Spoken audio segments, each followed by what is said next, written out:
네, 오늘 이제 두 번째 시간입니다. 말씀이 좀 길죠? 네, 그래도 저희가 이제 진도를 맞춰야 되기 때문에 무리하게 이제 1장을 마치려고 했습니다. 오늘 이 12절부터 30절까지는 이제 한 절 한 절 이렇게 깊게 묵상을 하고 들어가면은 정말 많은 것들을 나눌 수 있는 본문들입니다. 근데 우리가 이제 흘러가는 대로 맞춰 가야 되니까 우리가 오늘 쭉 살펴볼 건데, 이 살펴볼 때 오늘은 우리가 특별히 이 고난에 대해서 살펴볼 겁니다. 먼저 우리 좀 제목부터 한번 띄워주시겠어요? 네, 우리 제목을 한번 보겠습니다. 성도의 고난은 의무가 아닌 특권입니다 라는 이 제목으로 오늘 이 빌립보서 두 번째 강해를 이어가려고 합니다. 여러분도 다 오늘도 고난을 겪어 오셨죠? 각자 다 말할 수 없지만 각자만의 고난들이 다 있을 줄 압니다. 그럼 고난이란 무엇일까요, 여러분? 고난이란 이 네이버의 사전에 그냥 고난 뜻 치면 이렇게 나옵니다. 괴로움과 어려움을 아울러 이르는 말이라고 되어 있습니다. 그러니까 고난은 우리에게 괴로움을 줍니다. 고난은 우리에게 어려움을 주는 거죠. 이 고난은 나의 뜻, 내가 원하는 것과 상관없이 다가옵니다. 그럼 이 고난이라는 것은 우리가 그리스도인이든지 예수를 믿는 자든지 믿지 않는 비그리스도인들, 비신자들도 이 고난은 다 있습니다. 우리가 이 고난이라는 이 단어를 특별히 이제 교회에서 이렇게 많이 쓰는 용어잖아요. 세상에는 막 고난이라는 이런 표현을 잘 쓰진 않습니다.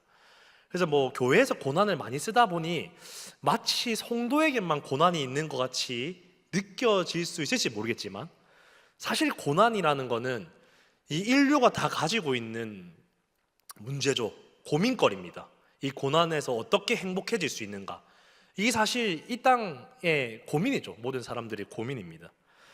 그러면은 우리 기독교에서는 이 고난이 어떻게 발생하게 됐는지를 우리가 살펴봐야겠죠. 이 기독교에서 이 고난이 발생한 이유가 무엇이겠습니까, 여러분? 그것은 성경 창세기를 보면 압니다. 바로 이 아담의 선악과, 아담과 하하가 이 선악과 열매를 먹음으로써 이 죄가 들어오기 시작하면서 고난이라는 게 시작됐습니다. 그러니까 고난이라는 건 결국에는 이 죄라는 것을 통해서 하나님과 인간의 관계가 깨어짐으로써 발생된 거죠. 바로 인류의 타락입니다. 타락. 그래서 우리 그리스도인들은 이 고난이라는 것은 바로 이 아담으로부터 비롯되어졌고, 이 죄를 통해서 고난이 발생됐단 말이에요. 그래서 우리는 이렇게 첫 번째로 생각을 합니다. 최근에 저희 교육부서 아이들과도 나누었는데, 이 아담이 따먹은 이 열매, 이 죄 때문에 왜 우리가 고난 받아야 되는가, 이것이 교회를 처음 들어오면은 이 말씀을 듣고 난 뒤에 올라오는 분노입니다. 왜 아담이 따먹은 열매 때문에 우리가 고통을 받아야 되느냐, 고난을 받아야 되느냐. 뭐 그것은 오늘 뭐 깊이 다룰 내용은 아니지만 성경에서 로마서에서 이렇게 말하죠. 아담은 우리의 대표성입니다, 여러분. 여러분도 알다시피 뭐 쉽게 이렇게 생각하면 돼요. 여러분 오늘 예를 들어서 우리가 월드컵을 하든지 올림픽을 할 때 여러분 어떤 나라를 응원하십니까? 우리나라 응원하죠. 막 브라질 응원할 수도 있고 뭐 내가 좋아하는 선수들이 있는 나라를 응원할 수 있지만, 그래도 우리의 이 마음 안에 한켠에 내 나라를 응원하는 마음이 다 있을 겁니다. 이유가 뭘까요, 여러분? 그 국가대표 선수들이 1등 하는 거랑 월드컵 상 받는 거나 우리랑 무슨 상관이냐는 거예요. 올림픽에서 상 받는 거나 무슨 의미가 있냐는 겁니다. 요즘에 올림픽 이렇게 상 받으면 이제 남자들은 군대 안 가잖아요. 그 사람들이 군대 면제되지 내가 군대 면제되지 않습니다. 그러나 우리는 다 기쁩니다. 우리 본성 안에는 이런 연대성이 있습니다. 공동체성이 있습니다. 근데 마찬가지로 여러분, 이게 성경에서 말하는 거예요. 죄도 똑같다는 거예요. 아담은 우리의 대표입니다. 대표성입니다. 그래서 아담의 그 죄가 우리와 당연히 연결성이 있다는 겁니다. 마찬가지로 아담 뒤에 올 그 예수 그리스도의 십자가, 예수 그리스도가 십자가와 부활을 통해서 이루어내신 그 승리도 연대성이죠. 예수가 승리하셨기 때문에 결국 그 승리는 누구의 것이 됩니까? 우리의 것이 됩니다. 이게 바로 이 죄라는 연대성이 우리에게 적용될 수 있다는 것을 여러분이 생각하시면 돼요. 그래서 고난은 아담이 죄를 지었지만 우리의 죄입니다. 이것을 이 자리에 있으신 분들은 더 질문이 없는 분들인 줄 압니다. 예. 이거 아직 내 죄 아닌데 괜히 왜 죄 지어가지고 이렇게 화가 나신 분들은 오늘 말씀이 조금 힘들 수 있습니다. 이게 이제 조금 풀려진 분들은 이 고난에 대해서 좀 더 깊이 이제 들어볼 수 있는 겁니다, 여러분. 어쨌든 이 고난은 바로 아담의 이 선악과를 통해서 왔다. 근데 한편으로 또 우리가 이 교회 안에서 많이 말씀들을 배우고 설교를 듣고 배워가는 속에서 성도분들이 자칫 이런 오해를 가지시는 분들이 있어요. 어떤 오해를 가지고 있냐면요, 하나님이 이 고난을 마치 우리에게 주신 것처럼, 그러니까 하나님이 자신의 일을 이루기 위해서 성도들에게 고난을 주신 것으로 많이 오해합니다.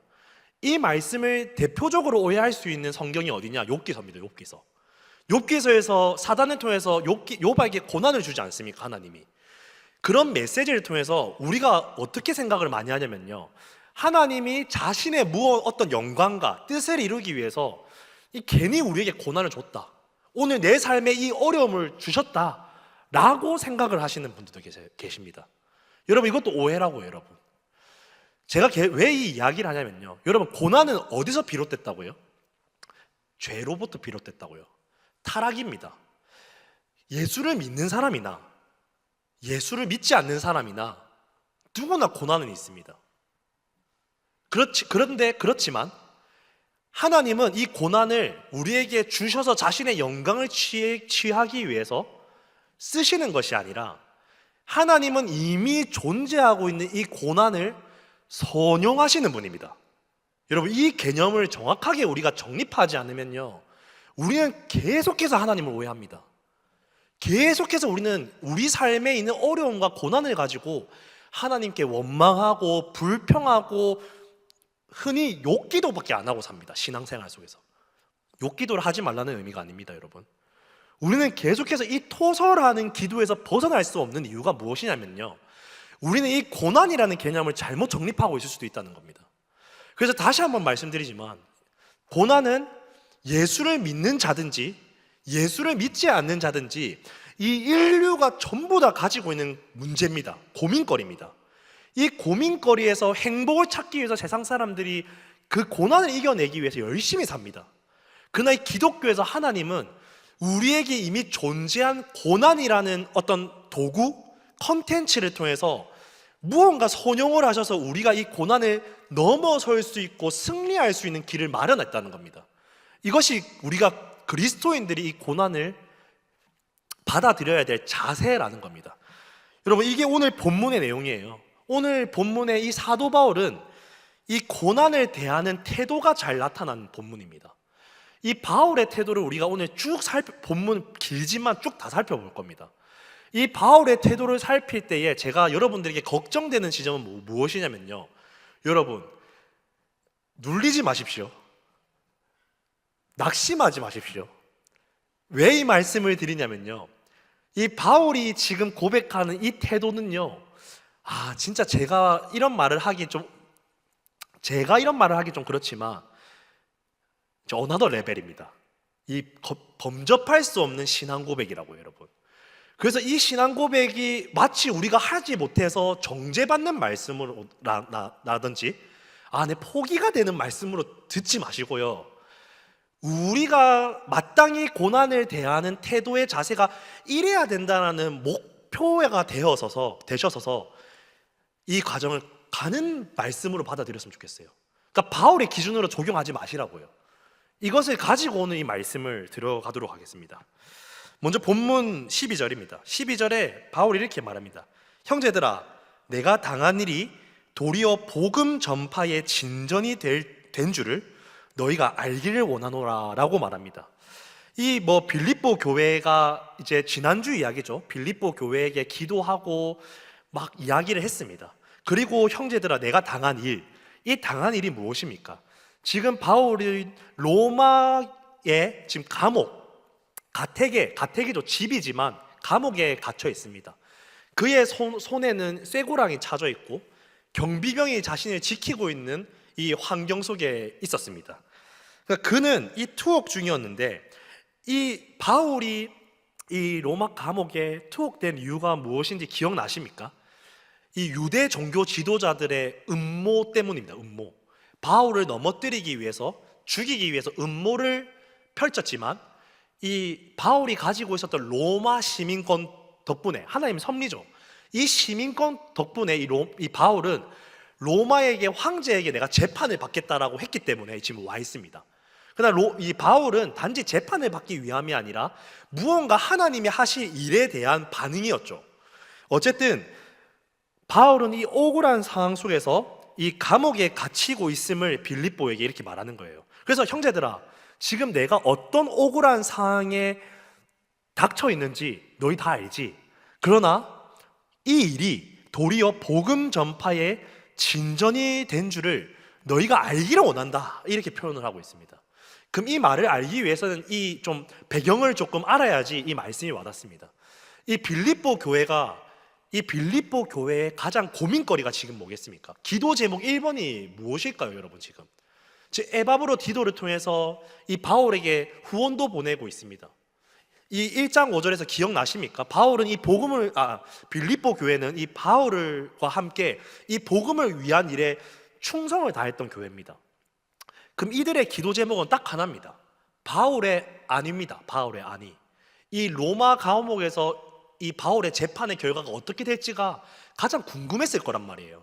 그리고 이왕이면은 기도 제목이 이 바울이 제발 이 감옥에서 잘 벗어날 수 있도록 하는 이 안위에 걱정된 마음이 가장 컸을 겁니다.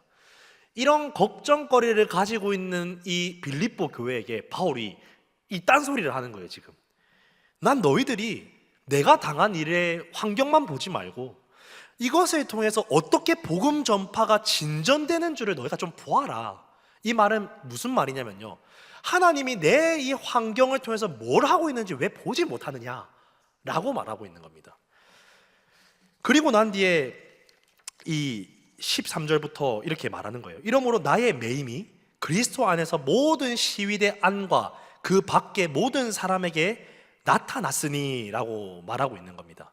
이게 무슨 말이냐면요, 지금 이 바울이 매여 있는 이 장소에서 이 13절의 시위대라는 말은 다른 말로 로마 군인들이라고 생각하면 돼요. 로마 군인. 그리고 뭐 학자들 이야기로는 이 로마 군인들 중에서도 황실을 지키는 군인이랍니다. 그러니까 쉽게 말해서 지금 특공대예요. 특공대. 실력 진짜 좋은 군인들. 그러니까 이 군인들이 지금 이 사도 바울을 지키는 경비병을 하고 있는 겁니다.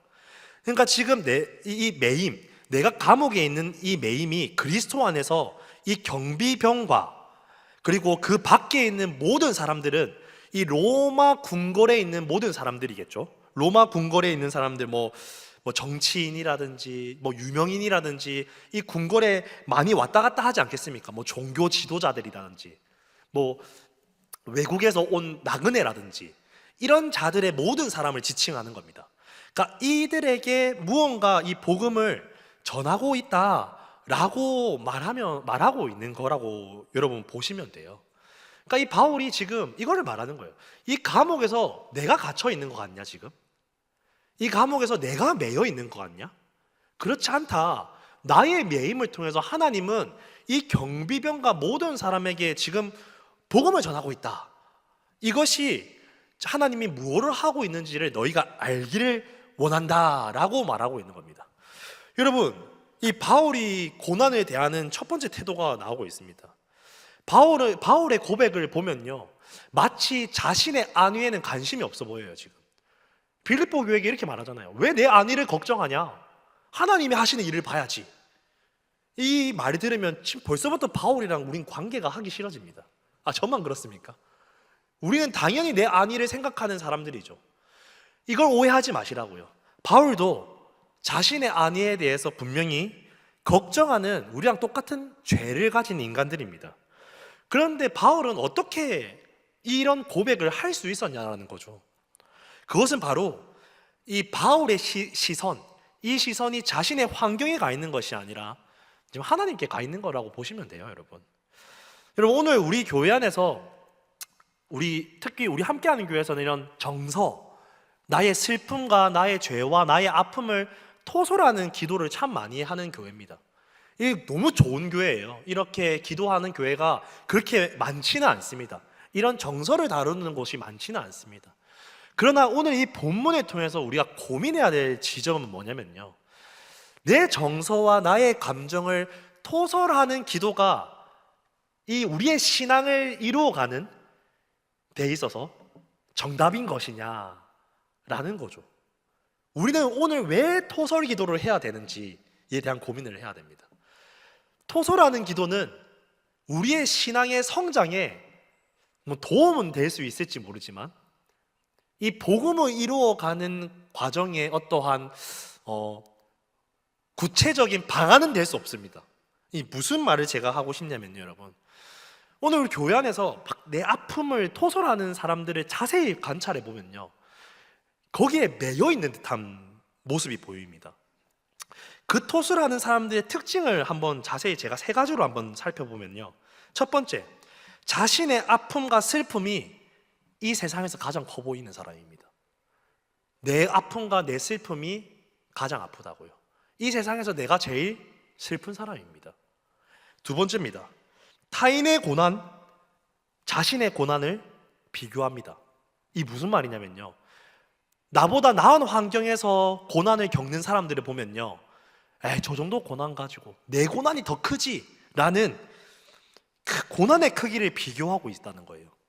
세 번째로는요, 나는 저 사람과 달리 내 성품도 연약하고 내 기질도 약하고 내가 가지고 있는 실력도 없고 막 공부도 많이 안 했고 난 연약하니까 나는 이 고난, 저 사람들처럼 고난을 잘 극복하는 저 사람들처럼 나는 극복할 수 없어 라고 자신의 삶의 결론을 지어버린 사람들이 많다는 겁니다.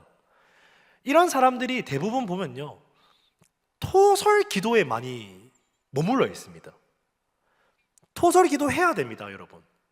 내 정서를 하나님께 아뢰어서 우리는 깊은 감정을 교류할 수도 있어야 되지만, 자칫 우리가 정서와 토설과 감정의 기도만 하고 있다면요, 어쩌면 우리의 그 감정 내면의 마음속에 이 3가지, 내 슬픔이 가장 커 보이는, 내 고난과 남의 고난을 비교하는 상태, 다른 사람과 달리 난 연약하니까 극복할 수 없어라는 결론으로 더 이상 나는 그리스도를 닮지 않겠습니다, 나는 하나님과 함께 이 고난을 이겨낼 수 없습니다라는 고백을 하고 있을 수도 있다는 겁니다. 이 말은 무슨 말이냐면요, 그리스도의 십자가는 나의 삶에 아무 영향도 없습니다라는 말과 똑같습니다. 이것이 우리의 토설 기도, 정서를 다루어가는 예배와 기도에 좋은 점도 있지만 단점도 있다는 겁니다. 그런 이러한 상황 속에서 이 바울이 말하는 것은요, 이 감정을 넘어선 차원의 고백을 하는 거예요. 내 시선을 내 아픔에 두지 말고, 환경에 두지 말고 어디를 두라고요? 하늘에 두라고요. 시선을 바꿔라는 말을 합니다. 이제 그것을 우리는 또 자세히 한번 계속해서 우리가 말씀을 통해서 살펴봐야겠죠. 어쨌든 이 13절을 통해서 내 매임을 보지 말고 이 매임을 통해서 지금 하나님이 경비병과 지금 이 모든 사람에게 복음을 전하는 것들을 왜 너희는 보지 못하냐, 빌립보 교회야, 이렇게 말하고 있습니다. 또 14절에서 16절까지는요, 이 복음 전파를 통해서 하나님이 어떤 선한 영향력을 또 일으키는지에 대해서 더 구체적으로 이야기를 하고 있습니다. 제가 읽겠습니다. 14절입니다.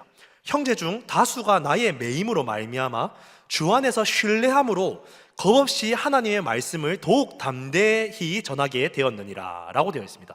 이게 무슨 말이냐면요, 지금 바울이 로마 감옥에서 경비병, 또 많은 사람들이 지나가기도 하고 에브아프로디도 같은 사람들이 이렇게 오지 않습니까? 그럼 그 사람한테 막 복음을 전하면은 경비병이 지키면서 뭐 하고 있겠습니까?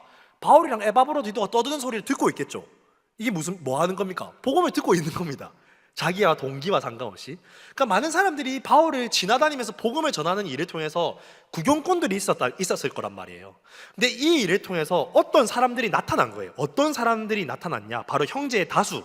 어떤 사람들이 내 매임으로 통해서 어떤 이렇게 신뢰함이 생겼답니다. 그러니까 바울이 말씀을 전하는 것을 통해서 자기가 용기가 생겼다고요. 이 사람들도 그래서 뭘 하냐고요? 하나님의 말씀을 더욱 담대하게 전하는, 복음을 전하는 일을 하기 시작했다는 겁니다. 이것 또한 배경을 알아야 돼요, 여러분. 여러분, 이 로마 감옥에 지금 바울이 왜 잡혀왔죠? 쉽게 말해서 이 바울은 유대인들에게 복음 전하다가 지금 끌려온 거예요. 유대 지도자들에게 지금 핍박당하고 있다고요. 기독교인들이 핍박당하고 있습니다. 그렇다는 건 지금 이 로마 문화 속에서도 이 기독교인들이 그렇게 대접받는 단체는 종교인들이 아니었단 말이에요. 그 말은 뭐겠습니까? 지금 바울을 보면서 많은 성도들이 뭘 생각했을까요, 원래? 아, 바울처럼 복음 전하면 나도 어떻게 된다고요? 나도 감옥 가고 죽는다고요. 근데 바울은 출신이 좋아서, 출신이 얼마나 좋습니까? 태어날 때부터 로마 시민권 들고 태어났으니까 쟤는 생존하고 로마 감옥에 있지, 우리같이 출신도 안 좋아서 로마 시민권도 없었던 자들은 지금 벌써 어떻게 됐을까요? 죽었습니다, 지금. 그러면 복음을 전하고 싶겠습니까, 이 사람들이? 안 전하고 싶다고요, 지금. 이 마음의 상태를 가진 사람들이 뭘 보고 복음을 전하기 시작했냐고요, 지금. 바울의 저 억울한 환경 속에서도 복음을 전하는 그 광경을 보면서 용기를 얻었답니다, 여러분. 이걸 조금 더 와닿게 설명을 해드리겠습니다. 여러분, 우리 대표적으로 우리 교단이 고신 아닙니까, 여러분? 일제 때에 이 많은 기독교인들이, 크리스찬들이 신사참배에 참여를 했습니다. 그 신사참배에 참여하지 않은 교단 중에 한 교단이 우리 그것도 고신이에요, 여러분. 그 중에 대표적으로 주기철 목사님 아시죠? 이 유명하신 목사님이잖아요. 주기철 목사님이 그 일제에 참배하지 않겠다, 난 하나님만 예배하겠다고 고백하고 그분이 순교당하십니다. 맞죠? 그때에 수많은 후배들이 그 주기철 목사님이 순교당하는 장면을 보면서 혹여나 우리 좀 상상해 보자고요. 제가 물어보진 않았어요, 그분들에게. 자기는 신사참배를 했지만 주기철 목사님이 순교당하는 장면을 보면서 이 후배들이 무슨 생각을 했을까요? 누군가는 죄책감을 가지고 수치심을 가진 사람도 있을 거고, 누군가는 저렇게까지 신사참배 안 하는 제가 이상한 거라고 스스로 막 이렇게 합리화를 하는 사람도 있을 수도 있고, 누군가는 지금은 내가 신사참배를 했지만 그 주기철 목사의 예배를 보고 그가 나중에 주기철 목사의 정신을 가지고 나 또한 그 순교의 정신으로 살아간 사람들이 있을 수 있다는 겁니다. 제가 뭘 말하는지 아시겠어요? 이 바울의 순교의 정신을 통해서 지금 어떤 사람들이 일어났다고요? 야, 우리도 이 바울처럼 담대히 복음을 전하자. 이것은 인간적인 용기가 아니에요. 내가 용기가 많고 내 성격이 담대함이 많아서 할 수 있음이 아니라 이 바울을 통해서 하나님이 지금 무엇을 하고 있는지를 보는 자들, 바울의 저 감옥을 통해서 하나님이 복음을 전하고 있구나. 바울의 감옥이 이 기독교의 망함이 아니구나. 하나님이 지금 일하심을 보고 있는 자들이 일어나서 담대히 복음을 전하는 사람들이 일어나고 있다는 겁니다. 이것이 이 바울의 복음 전파에 선한 영향력이 일어나고 있다는 겁니다. 그렇지만 15절에서 바울이 또 다른 이야기를 하는 거예요. 그렇지만 그렇게 복음을 전하는 사람들이 있지만 모두가 다 그런 선한 동기를 가지고 복음을 전하지는 않는다는 말씀이 15절입니다. 제가 읽겠습니다. 어떤 이들은 투기와 분쟁으로, 어떤 이들은 착한 뜻으로 그리스도를 전파하나니 라고 합니다. 이게 무슨 말이냐면요, 어떤 사람, 아까 방금 제가 설명한 것처럼 하나님의 하심을 보고 복음을 전하는 사람도 있지만 어떤 사람은 투기와 분쟁을 통해서 복음을 전하는 사람도 있다는 겁니다. 이 투기와 분쟁을 NIV 성경에서 해석을 하면요, 이기적인 야망이라고 해석을 합니다. 이기적인 야망. 이기적인 야망이 무슨 말입니까? 바로 그리스도의 높음이 아니라 내가 높아지기 위함입니다. 그럼 쉽게 말해서 이 말이 무슨 말이냐면요, 바울이 지금 영향력이 있는 기독교 지도자 아닙니까? 지금 이 지도자가 감옥에 갔습니다. 아마 이 감옥에 있다가 곧 죽을 거라고 생각했겠죠. 이 바울의 자리에 가고 싶었던 많은 기독교인들이 있지 않았겠습니까? 나도 바울처럼 멋진 사도처럼 종교 지도자가 되고 싶다는 야망, 이 이적인 야망으로 복음을 전하는 사람들이 있었다고요. 지금 이 복음을 전하는 사람들의 내용이, 여러분이 착각하시면 안 되는 거, 내용 자체는 틀린 내용이 아니에요. 복음을 전하는 것이 아까 우리가 유다서, 지난번에 유다서와 같은 거짓 교사들을 말하는 게 아닙니다. 이들은 거짓 교사가 아니에요. 지금 복음을 전하는 내용은 똑같아요. 정확한 복음을 전하지만 그 마음의 동기가 어떤 동기를 가지고 있었냐? 이기적인 야망을 가지고 있었다고요.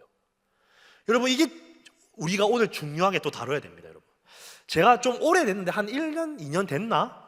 예전에 수요 성경대학교 때 제가 기독교 세계관 강의를 진행한 적이 있어요. 그때 기독교 세계관 강의 때 제가 전제에 대해서 많이 말했습니다. 전제. 기독교 세계관의 전쟁, 우리의 세계관을 바꾸는 싸움을 하기 위해서는 반드시 우리는 내 전제를 살펴야 된다. 무언가 내가 왜 살아가는지, 오늘 내가 이 물을 왜 마시는지, 물을 마시는 나의 동기를 살펴야 된다. 기독교인은 내 동기를 살피는 일을 성실하게 해야 됩니다. 이 동기를 살피는 일을 성실하게 하지 않으면 우리가 오늘 왜 무엇과 싸우는지도 모르고 싸우고 있다는 거예요. 지금 이 말이에요. 이 사람들이 복음은 전합니다. 하지만 바울은 두 사람을 말하는 거예요. 하나님의 마음으로 복음을 전하는 사람도 있지만 하나님의 마음이 아닌 동기를 가지고 복음을 전하는 사람도 있다는 겁니다. 그래서 오늘 우리는 이것을 통해서 내 동기를 점검하는 또 교훈으로도 받아들일 수 있습니다.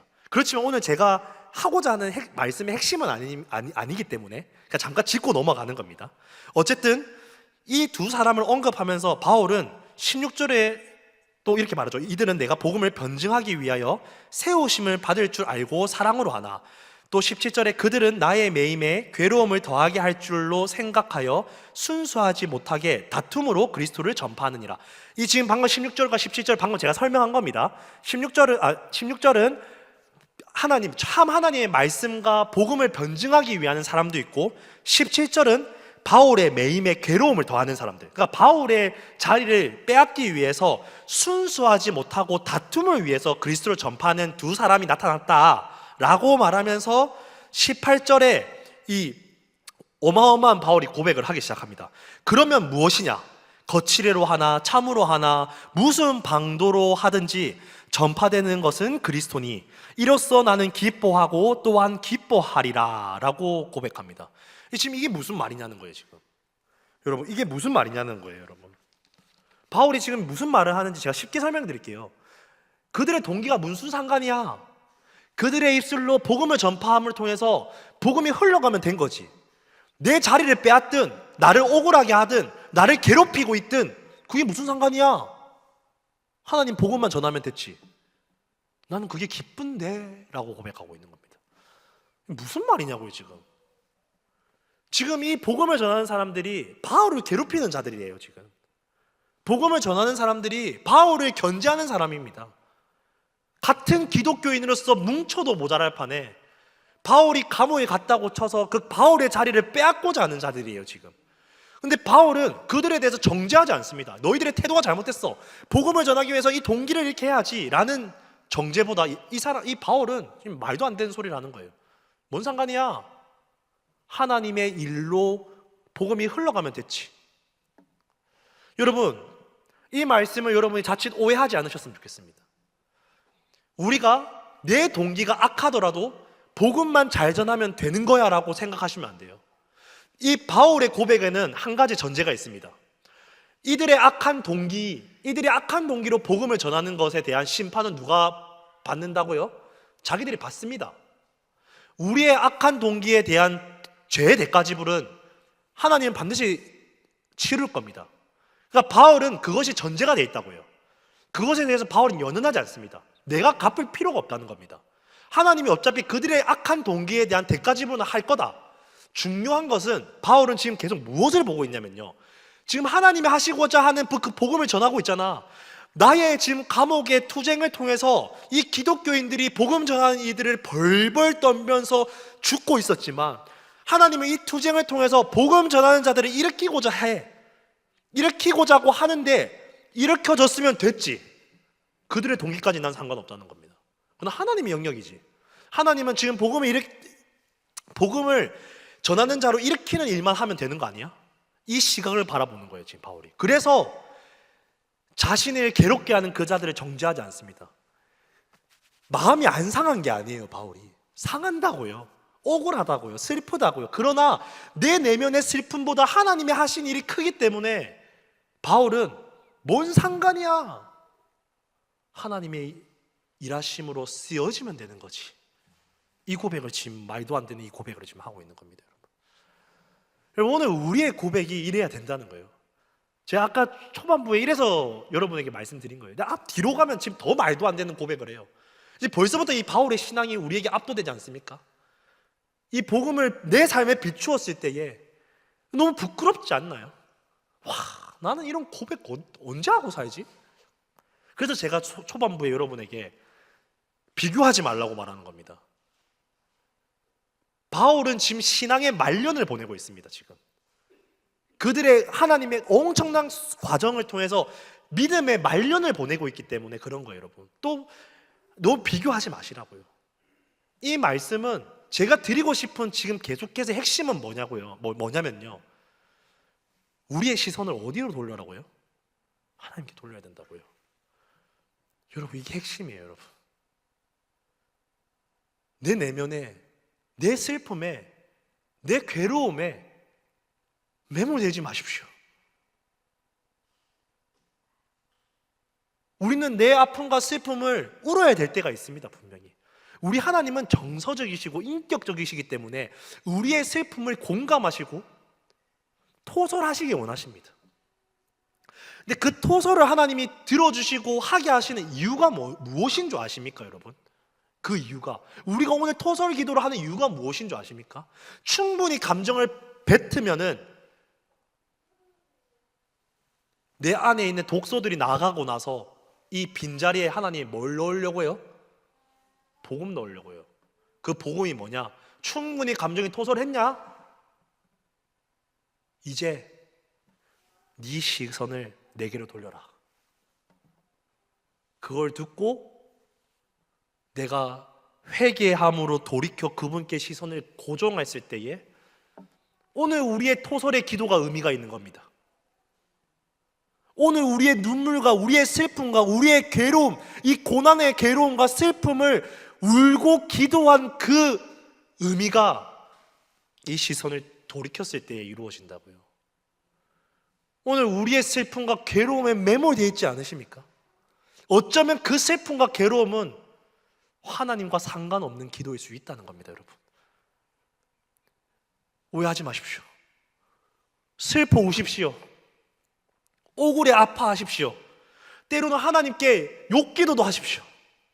그러나 충분히 토설하신 만큼 충분히 그분의 말씀을 받아들여 나를 부인하여 시선을 올리십시오. 그때 바울처럼 하나님의 일이 보이는 겁니다. 바울이 정서적으로 단단하고 내면이 튼튼해서 가능한 게 아니에요. 지금 충분히 뱉었기 때문에, 충분히 살아봤기 때문에 바울은 이제 하나님의 일이 그냥 보이는 겁니다. 이것을 우리가 가지고 나아가야 되는 줄 믿습니다. 계속해서 우리 말씀을 연결하겠습니다. 이어서 19절과 20절과 21절에서는 이제 또 바울이 딱 피날레를 또 장식을 합니다. 19절입니다. 이것이 너희의 간구와 예수 그리스도의 성령의 도우심으로 나를 구원에 이르게 할 줄을 아는 고로 라고 되어 있습니다. 이게 무슨 말이냐면요, 너희의 간구는 지금 빌립보 교회의 기도죠. 그러니까 쉽게 말해서 1장 5절을 생각하시면 돼요. 빌립보서 1장 5절. 1장 5절을 제가 읽겠습니다. 너희가 첫날부터 이제까지 복음을 위한 일에 참여하고 있기 때문이라 라고 했습니다. 여러분, 이 참여가 제가 지난주에 그 원어로 뭐라고 했는지 기억나시죠? 예, 좋습니다. 누군지 모르겠지만 방금 에이스가 말씀하셨습니다. 코이노니아입니다. 코이노니아는 교제와 사귐입니다. 참여함은 교제하는 것과 사귀는 거예요. 이 그리스도 안에서 교제와 사귐으로 이 복음을 위한 일에 참여하고 있다는 겁니다. 이 복음을 위한 일에 참여하는 이 빌립보 교회, 이 빌립보 교회가 이 교제하는 일을 바울이 잘해서 지금 빌립보 교회가 하는 겁니까? 기억나시죠? 바울이 잘해서 빌립보 교회 개척된 거 아니라고 제가 지난주에 분명히 말씀드렸습니다. 바울이 한 거는 내 뜻에 부인한 것밖에 없는데 빌립보 교회가 세워졌다고요. 그리고 이 빌립보 교회를 세우신 것도 하나님이시고 이 빌립보 교회를 통해서 복음을 증거하는 일도 하나님이 하시는 겁니다. 이 일에 교제하는 이 빌립보의 간구, 이게 지금 너희의 간구와 예수 그리스도의 성령의 도우심, 그러니까 빌립보 교회가 오늘 지금 기도하는 것들이 성령의 관건적인 기도라고요. 내 그냥 하고 싶은 기도를 하는 것이 아니라 빌립보 교회의 입술에서 기도하는 기도가 하나님의 뜻하신 기도, 성령이 지금 관건적으로 붙들려서 하는 이 간구의 기도의 도우심을 통해서 나를 어떻게 한다고요? 구원에 이르게 할 줄을 난 안다, 이 말을 합니다. 무언가 지금 빌드업 합니다. 내가 이 감옥에서 나올 것 같아 라고 말하는 거예요. 그리고 20절에 21절에 이렇게 말하는 겁니다. 나의 간절한 기대와 소망을 따라 아무 일에든지 부끄러워하지 아니하고 지금도 전과 같이 온전히 담대하여 살든지 죽든지 내 몸에서 그리스도가 존귀하게 되게 하려 하나니 이는 내가 사는 것이 그리스도니 죽는 것도 유익함이라 라고 기록합니다. 뭐 쉽게 말해드릴게요. 거창하게 말했는데 쉽게 말해서 이제 자기 자신은 나의 간절한 기대, 소망에 따라 어떤 일이든 하나님이 나의 삶에 어떤 일을 하든지 부끄러워하지 않는다. 내가 감옥에 있든 내가 남들에게 억울함을 받아든 고난을 당하든 비참함을 당하든 나는 그게 부끄러워하지 않고 지금도 전과 같이 온전하게 담대하게 살든지 죽든지, 그러니까 이제 내가 감옥에서 살든지 죽든지 내 몸에서 그리스도만 존귀하면 돼. 하나님 뜻만 중요하지 내가 감옥에서 죽든 남들이 나를 비웃든 내 자리를 뺐든 상관이 없던 겁니다. 그리고 21절에 이렇게 말하는 거예요. 이는 내가 사는 것이 그리스도니 죽는 것도 유익함이라. 그러니까 내가 사는 이유는 난 예수 때문에 살지 난 죽는 게 더 유익해 라고 말하는 겁니다. 이 말이 무슨 말? 지금 완전 지금 레벨 높은 말이에요. 지금 말도 안 되는 고백을 하는 거예요. 이게 지금 뒤이어서 이제 설명이 되거든요. 이 설명을 하기 전에 이 바울의 고백을 쉽게 말하면요, 난 이제 이 땅에 사는 것에 여한이 없어. 난 이 땅에 별로 기대가 없어. 왜냐하면은 나는 죽음을 통해서 그리스도와 함께 살아갈 그 천국, 하나님 나라에서 만날 그 그리스도, 나의 주인 되신 그 그리스도를 만나고 싶어. 빨리. 난 그게 또 소망되고 기대가 돼. 그래서 난 죽는 게 유익해 라고 말하는 거예요 지금 바울이. 제가 봤을 때 지금 저는 말은 전하지만 아직 저는 와닿진 않습니다. 이 말도 안 되는 고백을 지금 하고 있는 거예요 여러분. 여러분 근데 눌리시지 않으셔도 됩니다. 이유가 무엇이냐면요, 이 바울이 멋들난 고백을 하잖아요 지금. 그리고 난 다음에 22절부터 바울의 본심이 나오기 시작합니다. 본심, 바울의 내면적인 갈등이 보이기 시작하는 거예요. 20절입니다. 나의 간절한 22절입니다. 그러나 만일 육신으로 사는 이것이 내일의 열매일진데 무엇을 택하야 할지는 나는 알지 못하노라 라고 말합니다. 이 무슨 말이냐면요, 바울이 지금 하나님의 일이 보이잖아요. 자신을 통해서 하나님이 무엇을 지금 하는지가 보여요. 이 감옥의 로마 감옥을 통해서 어떤 열매를 하나님이 만들어 가실지가 보이기 시작합니다. 근데 이 열매가 나는 보이는데 내가 뭘 택해야 될지 모르겠어 라고 하면서 23절에 뭐라고 말하냐면은 내가 그 둘 사이에 끼어였으니 차라리 세상을 떠나서 그리스도와 함께 있는 것이 훨씬 더 좋은 일이라 그렇게 하고 싶으나 24절입니다.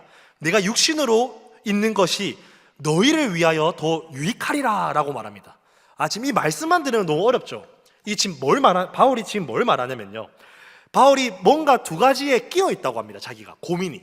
이 두 가지를 쉽게 말해서 첫 번째로는 자신이 이 땅에서 생존함을 통해서, 살아있음을 통해서 하나님의 사역에 동참하는 고민과, 두 번째로는 죽음을 통해서 그리스도와 함께 동행하는 이 두 가지 사이에서 이 두 가지 고민에서 끼어 있다는 거예요. 이 고민에 끼어 있다는 겁니다. 그런데 바울의 본심은 뭐냐? 나는 이 두 가지 고민에서 하나님이 뭘 하고자 하는지는 알겠지만 솔직히 나는 죽음을 택하고 싶어. 나는 이제 좀 힘들어. 이제 좀 너희가 하면 안 되냐? 빌립보 교회야. 나 이제 좀 예수님한테 빨리 가고 싶은데. 이 말을 하는 거예요 지금. 이 사이에서 이 고민을 지금 하고 있는 겁니다. 여러분, 이 바울의 고백을 우리가 오해하시면 안 돼요. 이 땅에 소망과 기대가 없음이 참 살아봐야 의미 없네. 이 땅에 더 살아봐야 의미가 있나? 얼른 예수 믿고 천국 가야지. 우리 이 땅에서 좀 내일 잘 안 풀리면 우리 그때부터 천국 찾잖아요. 하나님 나 좀 데리고 가이소 이 기도 하잖아요. 여러분 이 기도라고 생각하시면 안 돼요. 지금 바울의 고백은, 바울은 자기가 이 땅에 살아갈 좌절과 소망이 없음을 말하는 게 아닙니다. 지금 열매가 보인다고요. 바울이 이 열매가 보인다는 것은 이 땅에 하나님이 하실 일에 소망과 기대가 있습니다. 지금 바울은 그 크심이 있습니다. 그러나 우리가 이 디테일하게 접근해야 돼요. 근데 바울은 이 그리스도의 교제의 기쁨이 더 크다라는 말을 하는 거예요. 지금 그러니까 우리가 잘 접근해야 됩니다. 지금 이 되게 여러분 이론적으로 지금 빨리 받아들이셔야 돼요. 이 바울의 이 좌절과 이 땅에 소망이 없어서 나는 그리스도께 가겠다, 여러분 이렇게 해석을 해버리시면요, 이 빌립보서 말씀은 우리 앞으로 못 갑니다. 그거 아닙니다. 여러분, 우리가 삶 가운데 어려움과 기도와 내 삶에 아무것도 잡히지 않았을 때에 엎드려서 하나님 내 좀 데리고 가이소, 여러분 이 기도 아닙니다. 지금 지금 바울은요, 바울이 지금 소망이 있습니다. 기대함이 있습니다. 바울은 지금 무엇을 자기가 하고 있으면 하나님이 이 땅에서 이루어낼 일이 보입니다. 보이고 소망도 되지만 그 소망보다 그리스도께 참여하는 기쁨이 더 크다. 여러분 이거는 이 빌립보서의 핵심이에요. 코이노니아의 핵심을 지금 바울이 말하고 있습니다. 교제, 사귐, 그리스도 안에서 바울은 그 관계의 어떤 이런 제 레벨이라는 말은 좀 그렇지만 신앙의 경지를 도달한 사람입니다. 지금 그렇기 때문에 이 땅의 소망보다 난 그리스도의 소망이 너무 더 좋아 를 말하고 있는 거예요. 지금 여러분 이 말을 하는 겁니다. 참 저도 말하면서 참 민망합니다. 너무 깊죠? 빌립보서가 제가 지금 괜히 이거 선택했나 싶어요. 지금 뭐 이 정도인지 몰라가지고 제가 말을 하면서도 참 어렵더라고요. 왜냐하면 저도 이 정도의 어떤 죄에 대해서, 고난에 대해서 고민은 했지만 바울이 이 기쁨, 이 코이노니아를 기뻐하는 이 단계를 내가 가지는 못했구나 라는 생각이 듭니다. 그러나 여러분 제가 경지, 단계라고 표현했지만 세상에는 우리가 어떤 경지를 도달하기 위해서 열심히 살아야 되지 않습니까? 무언가 열심히 공부를 하든 운동을 해도 어떤 경지를, 수영을 해도 수영 선수가 되려면 수영을 진짜 열심히 해야 되지 그 경지를 도달하지 않습니까? 우리는 그렇지 않습니다. 우리는 이 경지를 도달할 수 있는 유일한 한 가지는요, 하나님 은혜입니다.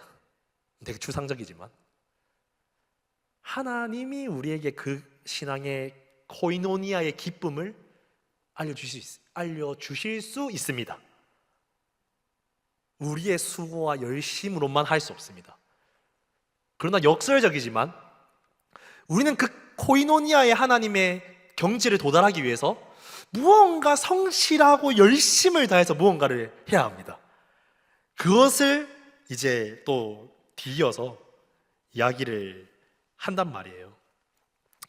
먼저 25절에서 26절까지 이 바울이 이 빌립보 교회에게 이 이야기를 하기 위한 좀 빌드업을 하기 시작합니다. 25절입니다. 내가 살 것과 너희 믿음의 진보와 기쁨을 위하여 너희 무리와 함께 거할 이것을 확실히 아노니, 26절에서는 내가 다시 너희와 같이 있으므로 그리스도 예수 안에서 너희 자랑이 나로 말미암아 풍성하게 하려 함이라 라고 기록되어 있습니다. 무슨 말이냐면요, 나는 지금 그리스도와 같이 있고 싶지만 나는 좀 더 살아야 될 것 같아. 왜냐하면은 하나님이 나를 통해서 하실 일이 있어. 그게 뭐냐? 바로 25절과 26절입니다. 내가 살아야 되는 이유는 너희의 믿음의 진보를 위한 거야. 믿음의 진보라는 게 무슨 말입니까?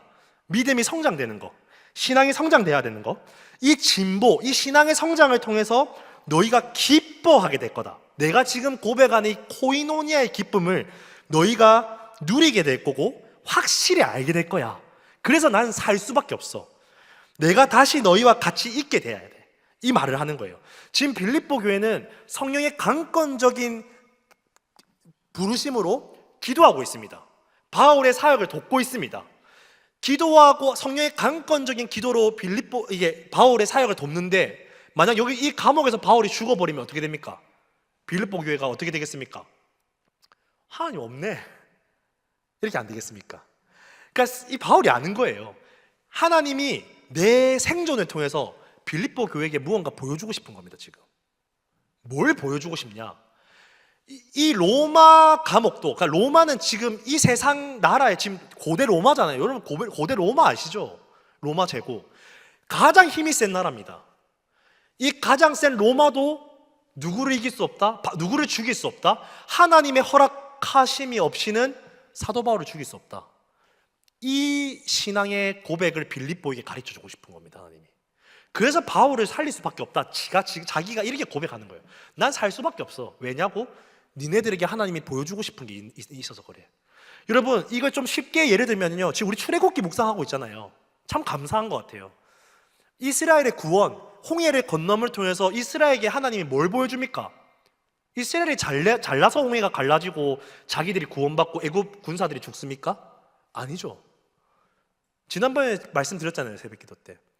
홍해를 건넌 이스라엘 백성들이 홍해에 떠다니는 애국 군인 시체들을 보고 있었다고요. 지금 그 애국 군인 시체를 보면서 무슨 생각을 했을까요?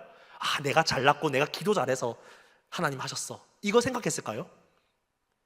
내가 원망하고 하나님 불평하고 난 욕밖에 안 했는데 하나님이 은혜로 우리는 구원하셨고 세상 가장 강력한 애국 군사들을 다 무찌르시구나. 와, 하나님 이렇게 셌나?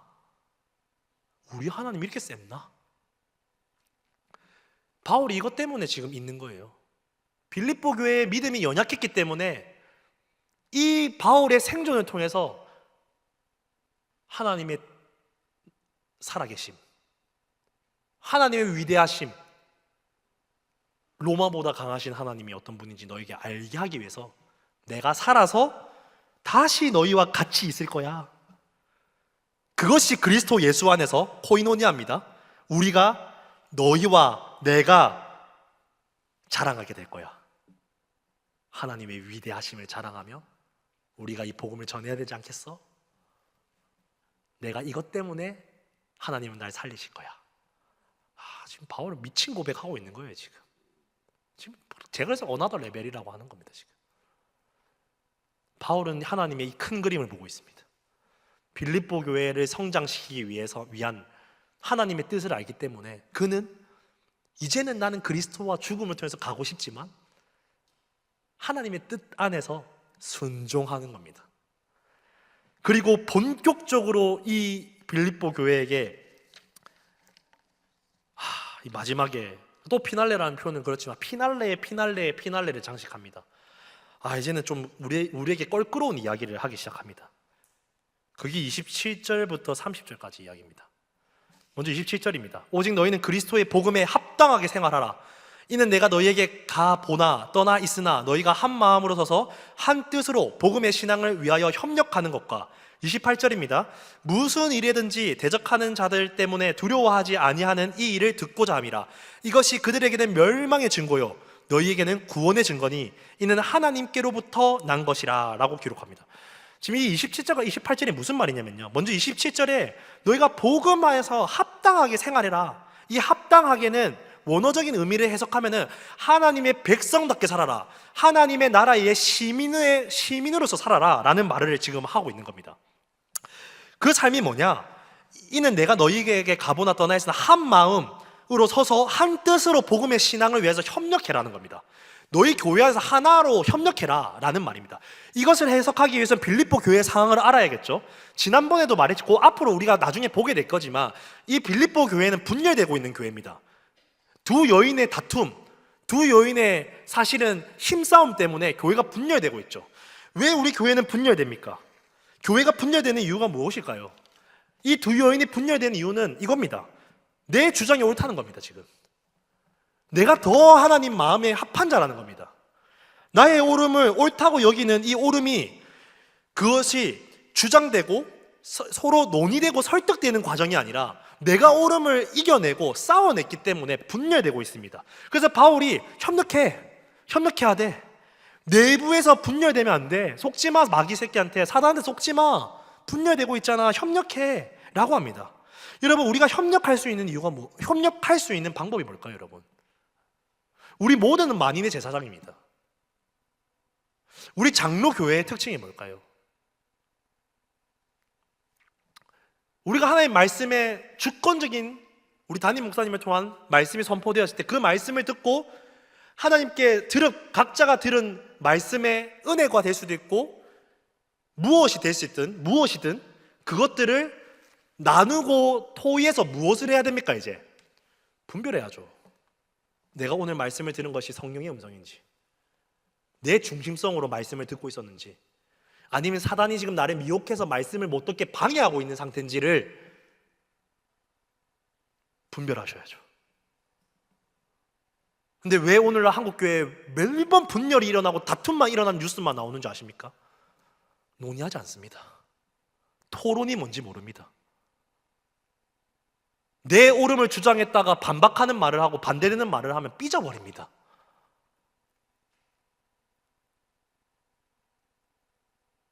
반대되는 말을 해야죠. 나와 다른 생각하는 사람들이 모여서 대화를 하고 이야기를 해야죠. 그리고 다시 무엇을 해야 됩니까? 기도하셔야죠. 이 많은 이야기를 통해서 하나님이 우리 교회에게 무엇을 말씀하시는지를 더 세밀하게 분별하고 들으셔야죠.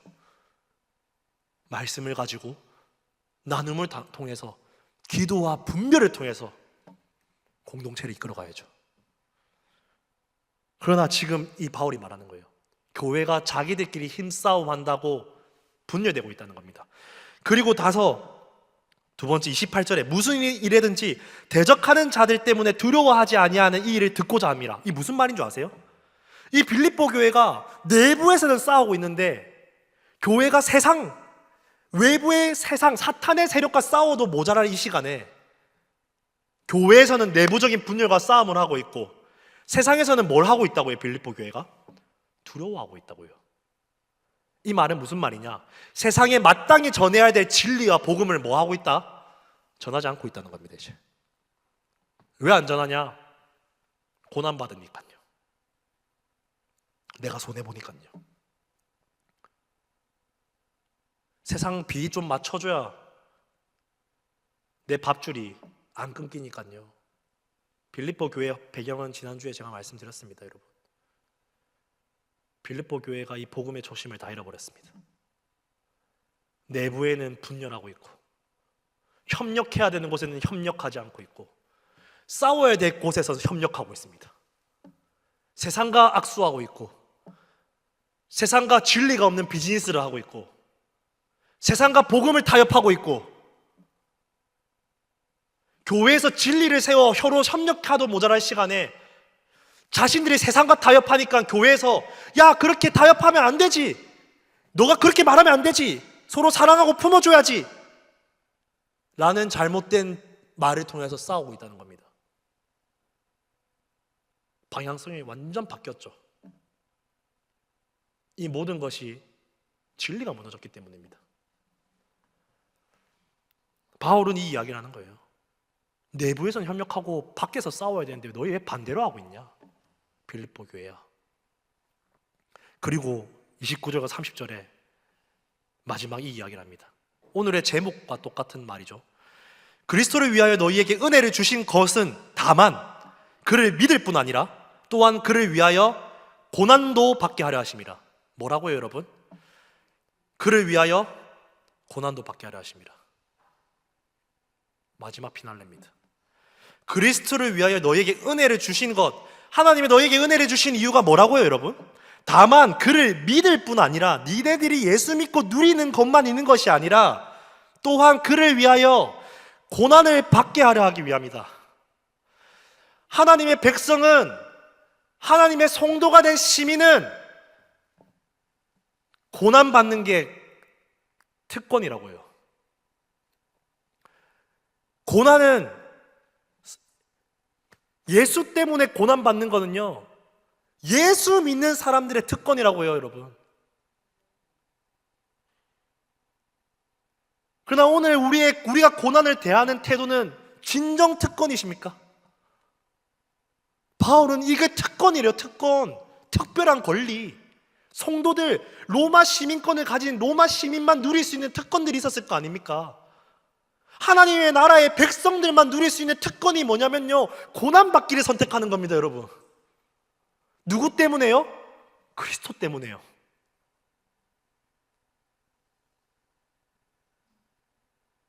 여러분, 와닿으십니까? 여러분, 지금 바울의 고백이 정말 와닿으세요? 여러분,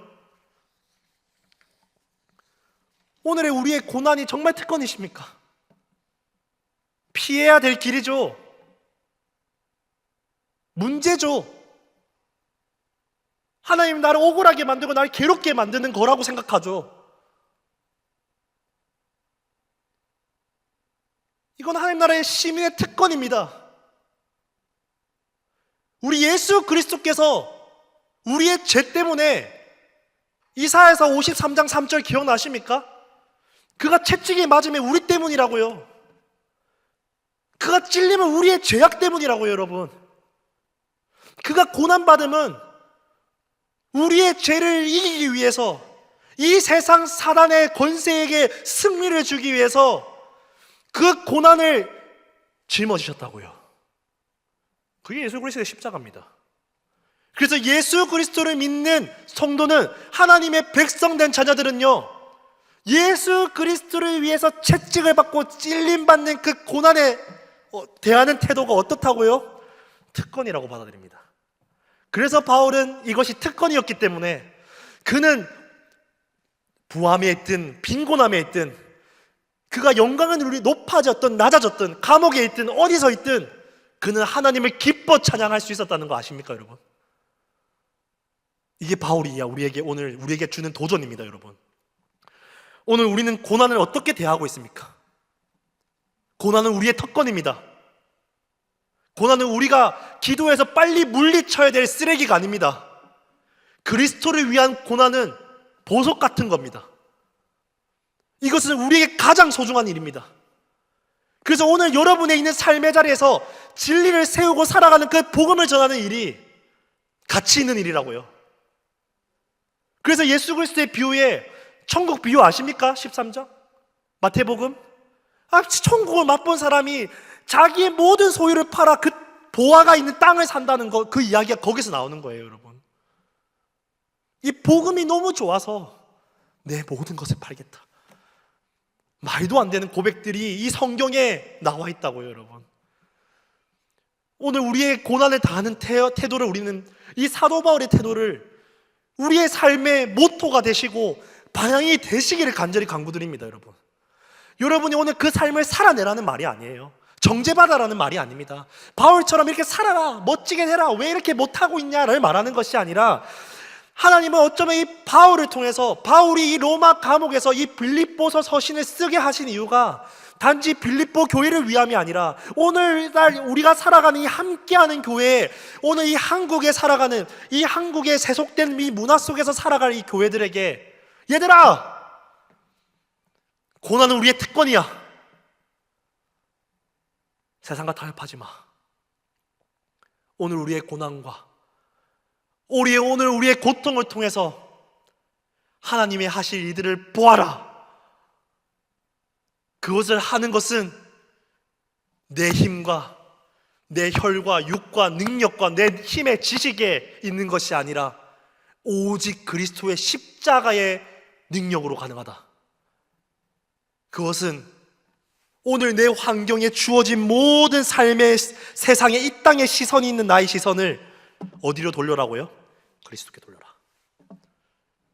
이건 자기 부인입니다.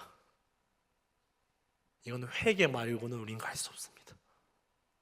그래서 우리는 이 자기 부인과 회개를 하기 위해서 오늘 우리의 슬픔과 오늘 나의 환경의 억울함과 고난을 하나님께 토설하는 겁니다. 오늘 우리의 이 토설의 기도의 의미를 여러분 기억하시겠습니까? 우리의 시선을 돌리시기를 간구드립니다. 우리 시간 함께 찬양했으면 좋겠어요.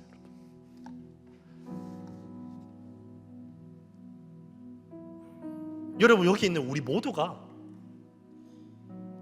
바울처럼 될 수 없습니다. 죄송하지만 저는 이런 마음도 있어요.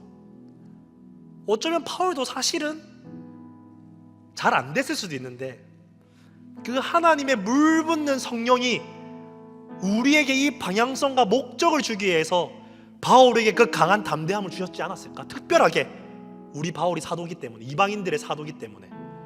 바울이 잘남이 아니라 바울이 쓸 이 빌립보 서신을 통해서 우리가 이 모토가 되고 방향성이 되기 위해서 바울에게 그 강권적인 기름 부으심을 주시지 않았을까?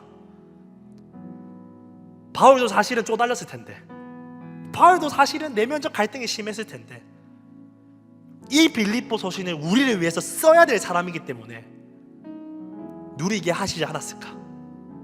그래서 우리는 바울처럼 비교할 필요가 없습니다. 바울은 그의 부르심에 합당한 삶을 산 겁니다. 이스라엘의 홍해를 갈라 구원하는 일은 모세면 충분합니다. 제2의 모세, 제3의 모세는 필요 없습니다. 가나안을 정복하는 데 있어서 여호수아 한 명이면 충분합니다. 제2의 여호수아, 제3의 여호수아는 필요 없습니다. 여러분의 인생의 고민과 하나님이 주신 그 허락한 그 고난의 고민 속에서 그 그리스도의 복음을 전하고 세워나갈 사람은 여러분 한 사람이면 된 거지, 제2의 그 누구도 필요 없다고요. 여러분, 왜 이렇게 바울이 되려고 노력하십니까? 왜 이렇게 TV 속에 나오는 저 사람들처럼 살아가려고 애를 쓰십니까? 내 부르심을 들으십시오. 내 환경을 묵상하십시오. 울고만 있지 마시고요. 예전에 제가 말하지 않았습니까? 날 때부터 팔 다리가 잘린 사람이 있다고 칩시다. 그 사람이 평생 동안 내 팔다리가 잘린만 울고 사는 그 인생이 지옥 아닙니까? 그러나 팔다리가 잘린 그 사람이 하나님을 만났을 때에 그 사람 인생의 재해석이 일어납니다. 팔다리는 없지만 하나님은 이 팔다리가 없는 내 인생을 살게 하신 이유가 있을 거야. 그리고 그 팔다리가 없이 그 입으로 펜을 붙잡고 글을 쓰기 시작한 사람이 있습니다. 제가 지금 이름이 기억이 안 나는데요, 이거 쉬랍니다. 그 사람의 그 입으로 쓴 글을 통해서 얼마나 많은 사람들에게 선한 영향력을 끼치는 줄 아십니까? 여러분, 환경을 극복한다는 거, 세상은 실력을 요구합니다. 맞습니다. 우리도 실력껏 하셔야 됩니다. 그 사람이 팔다리가 없지만 입으로 그 글을 쓰기를 성실히 했습니다.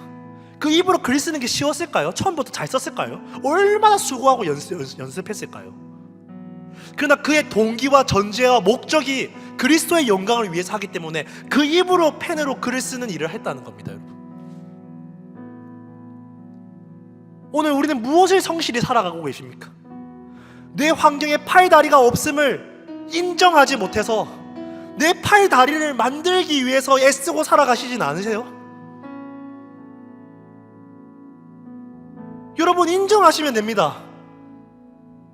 하나님, 왜 나를 팔다리가 없는 사람으로 만드셨습니까? 라고 충분히 울으셨으면은, 눈물을 흘리고 토설을 하시고 욕을 하셨으면은 이제 하나님께 좀 들으셔야죠.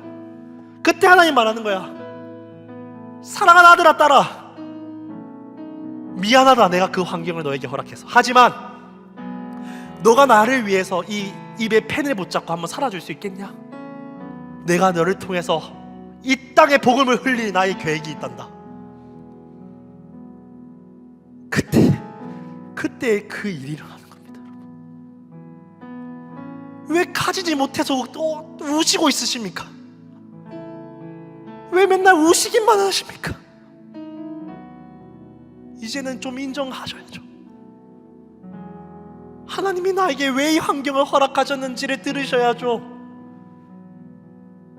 그러려면요, 내 시선을 나의 못남과 나의 단점과 나의 비교와 나의 수치와 세상에 두지 마시고요,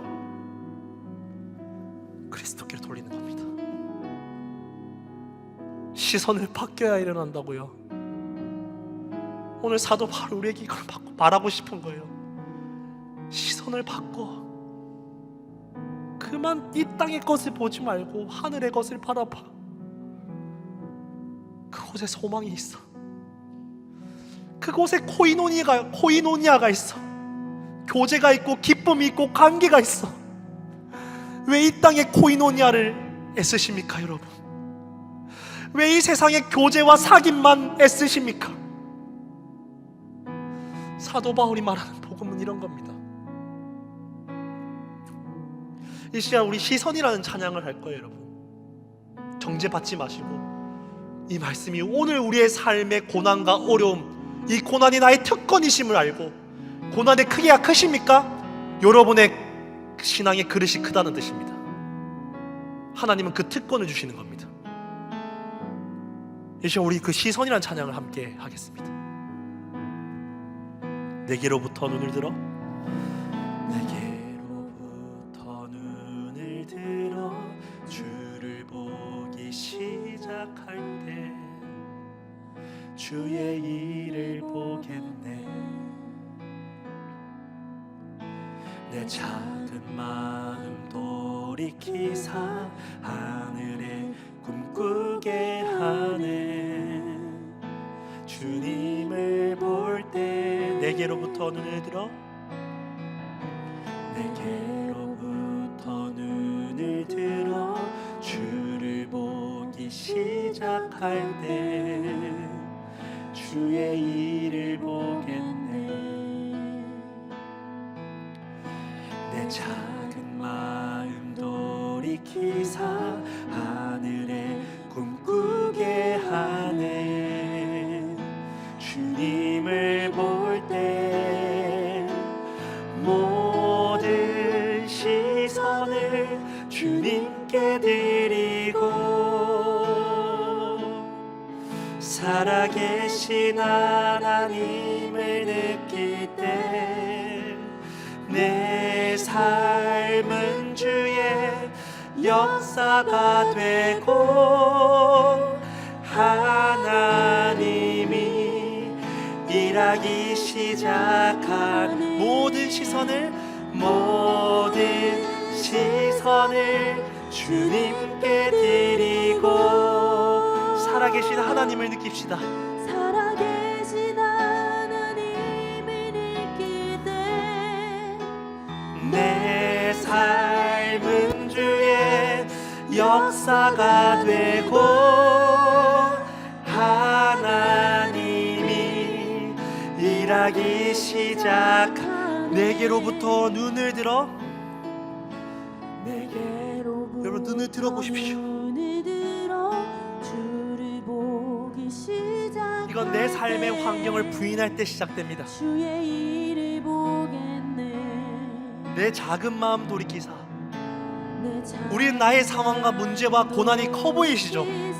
저도 그렇습니다. 그러나 하나님께는 작은 마음이랍니다. 그때 하나님의 꿈을 꾸기 시작합니다. 내게로부터 눈을 들어. 여러분, 비전은요 자기 부인을 한 사람들만 볼 수 있습니다.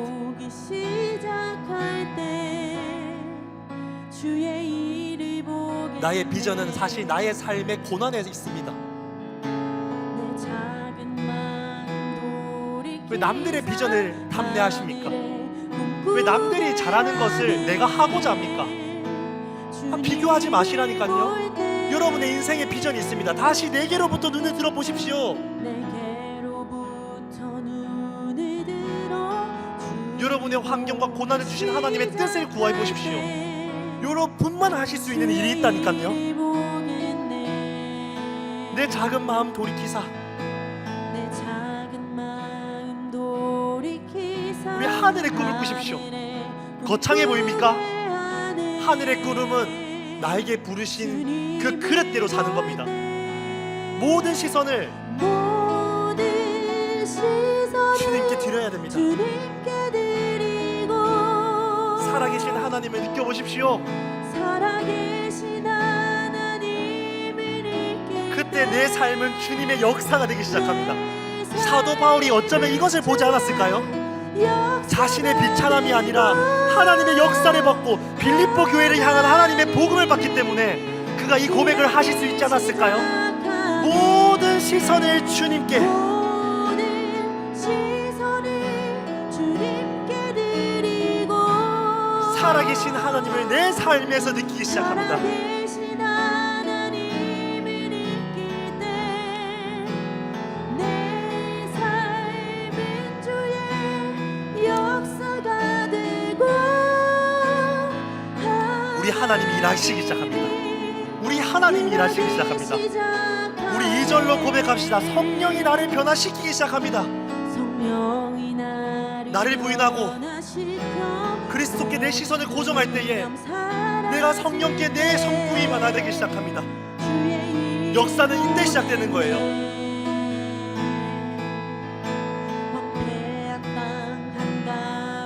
주님의 마음을 알게 되는 겁니다.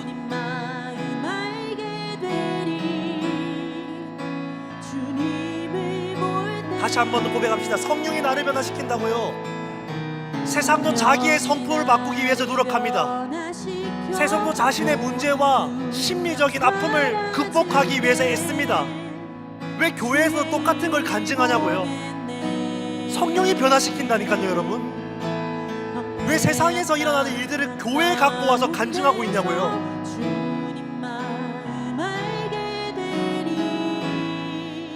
거짓말입니다. 여러분, 세상이 우리를 조롱합니다. 다시 성령이 나를 변화시켜야 됩니다. 내 감정, 내 관계를 인정하고 부인하고 하나님을 바라볼 때에 성령이 나를 변화시키는 거, 이건 세상이 할 수 없는 변화입니다. 우리에게 이 역사가 일어나야 돼요. 지금 한국교회가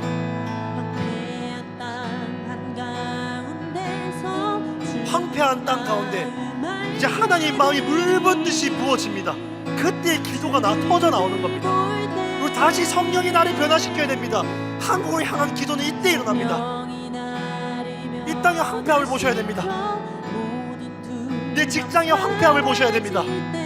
내 과정에 있는 황폐함을 보셔야 돼요. 여러분, 하나님의 마음을 우리가 공감하기 시작해야 됩니다. 이게 주기도문이에요. 여러분, 주기도문. 하늘의 기도가 이 땅 가운데 일어나기를 기도하는 기도. 우리가 참 주기도문을 고백하게 되길 소망드립니다. 그것은 모든 시선을 주님께 드릴 때 일어납니다.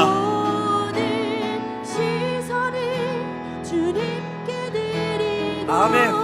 전능하신 하나님을 느낄 때, 전능하신 하나님, 아무것도 능치 못하실 일을 계시는 그 하나님을 느낄 때 세상은 주님의 나라가 됩니다. 나라가, 세상이 기독교를 리스펙하게 됩니다. 우리의 선배들이 교회를 리스펙했던 그 기독교를 리스펙합니다. 모든 시선을, 오늘 교회가 이 세상의 리스펙, 존중과 존경을 다 잃었습니다. 세상의 조롱거리가 됐습니다. 왠지 아십니까? 하나님께 시선을 거뒀기 때문입니다. 우리가 세상의 시선을 뒀기 때문에 세상이 더 이상 하나님의 나라를 보지 못합니다.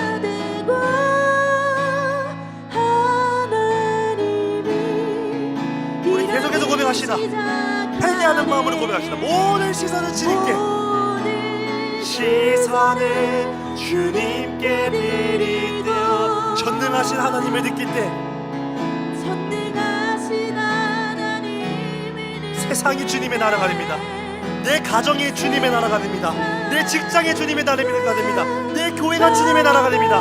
이 한국 교회가 주님의 나라가 되고 이 한국 땅이 주님의 나라가 됩니다. 이것은 자기 부인만이 가능합니다.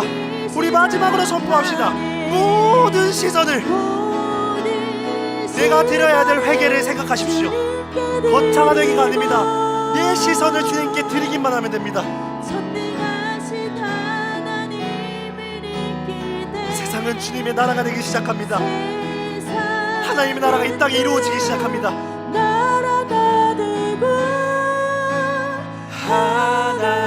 하나님이 일하기 시작하네. 여러분, 아멘이십니까? 여러분의 인생의 오늘의 삶이 얼마나 가치로우신지 들리십니까? 오늘 이 교회가 하는 사역만 귀하다고요? 오늘 이 한국교회가 하는 큰 일, 얼마나 많은 일들을 합니까? 사회적으로나 그것도 귀합니다.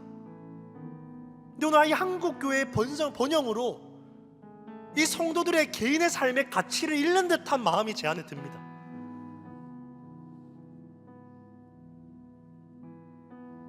하나님 입장에서는요, 오늘 여러분의 인생이 얼마나 가치 있는 줄 아세요? 근데 우리는요, 계속해서 비교합니다.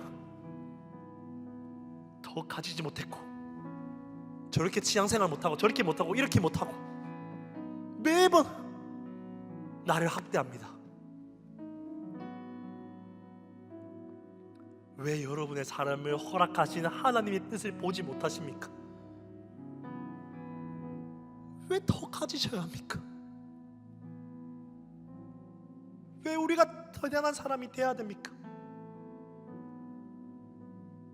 제가 조용기 목사님 같은 목회자가 돼야 성공한 겁니까?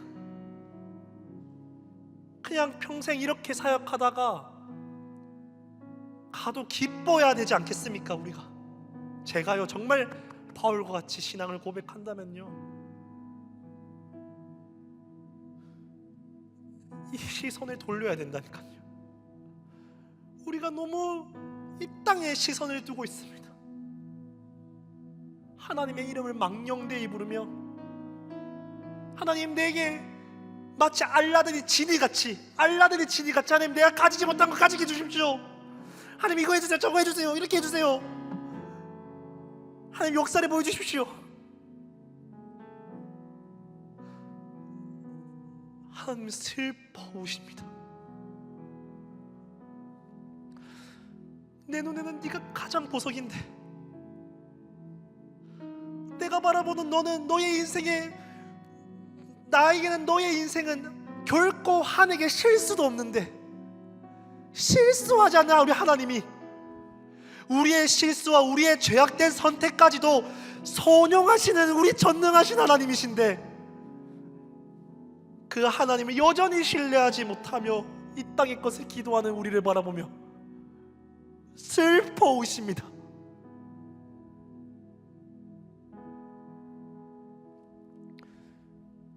여러분 시선을 돌리십시오.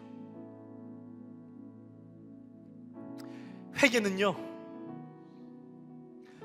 내가 정말 보고 싶지 않고 직면하고 하고 싶지 않고 내 수치, 내가 하고 싶지 않은 그 씨름이 있지 않습니까? 그곳을 걷는 겁니다. 이스라엘 백성이 홍해를 걷는 게 죽기도 싫었을 겁니다. 그 발을 뗐을 때 홍해가 갈라지듯 요수아와 이스라엘의 2세대들이 이 가나안을 정복하기 위해서 요단강을 건너는 그 일이 죽음보다 싫었을 때에, 그것을 건너기를 선택했을 때에 역사가 일어났다고요. 여러분, 내가 죽어도 하기 싫은 그거 여러분 다 아시지 않습니까? 마음속에 생각하고 있지 않습니까?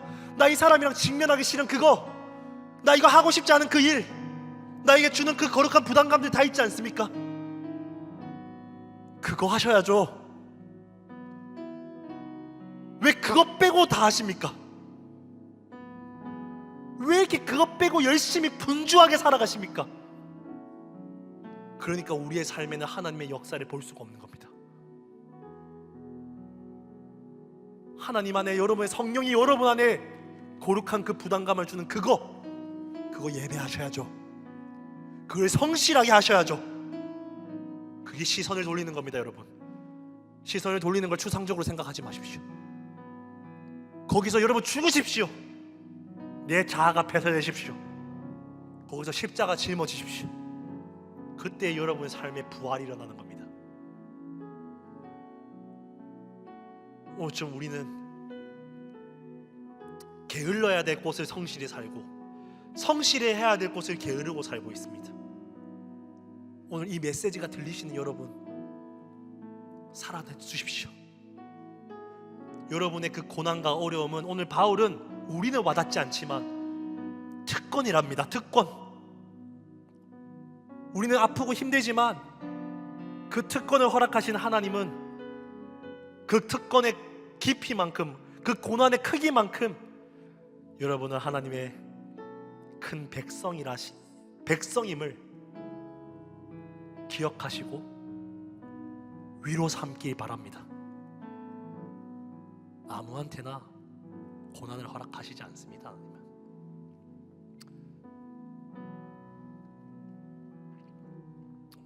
이 시간 우리 새로운 좀 찬양을 할 겁니다. 제가 저 열냈지만 저한테 하는 소리예요. 저도 잘 안 돼서 여러분. 그래서 우리 오늘 마지막 이 찬양을 하고 끝낼 겁니다. 조금 살짝 속도가 있는 찬양인데 처음 들어보시는 분도 있을 거예요. 천천히 따라 부르셔도 되고 이 가사를 고백하시길 바랍니다.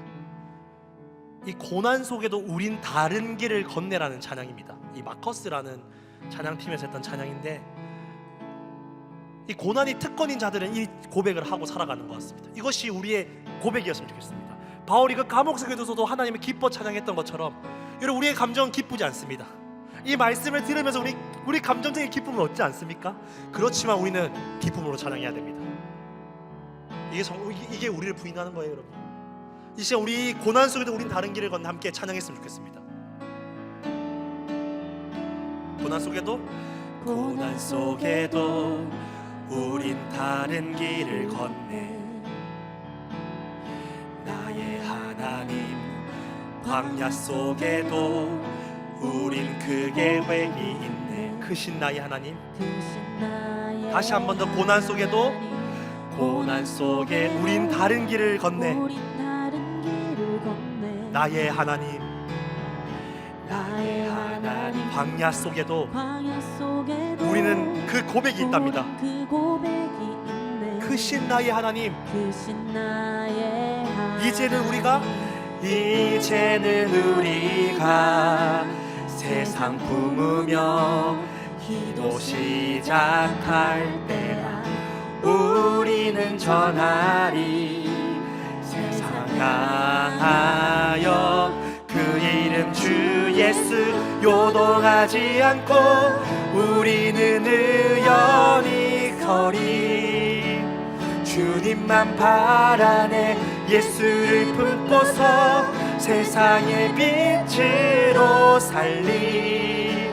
주 함께 하시네. 고난을 헤치고 우리는 힘껏 나가리. 주 인도하시네. 그 역사하심은 결탄코 끊어지지 않네. 주 이름 찬양해. 우리 다시 처음부터 고백합시다. 1절입니다. 고난 속에도 우리는 다른 길을 걷습니다. 그것이 특권이에요, 여러분. 세상은 고난이 특권이 아닙니다, 여러분. 광야 속에서도 우리는 그 고백을 걷습니다. 광야가 어떤 것입니까? 아무것도 없는, 불평할 수 없는 환경이라는 거예요, 여러분. 다시 한 번 더, 고난 속에도 우린 다른 길을 걷습니다. 나의 하나님. 광야 속에도 모든 이스라엘은 원망과 불평하지만 여호수아와 갈렙만이 하나님의 비전을 품습니다. 이것을 보셔야죠.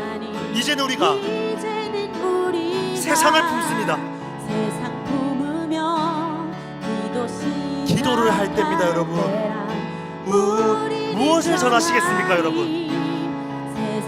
우리는 오직 그 예수 이름밖에 없습니다. 요동하지 않고 우리는 의연히 서리. 주님만 바라네. 예수를 품고서 세상의 빛으로 살리. 주 함께 하시네. 고난을 헤치고 우리는 힘껏 나가리. 주 인도하시네. 그 역사하심은 결탄코 끊어지지 않네. 우리 2절로 찬양합시다. 눈물 흘려도 절대 포기 못할 이름. 나의 하나님.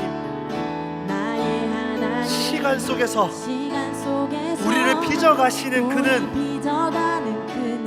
우리 하나님밖에 없어요, 여러분. 다시 2절, 눈물 흘려도. 여러분, 우시지만 포기하시지 마십시오. 우리 하나님만큼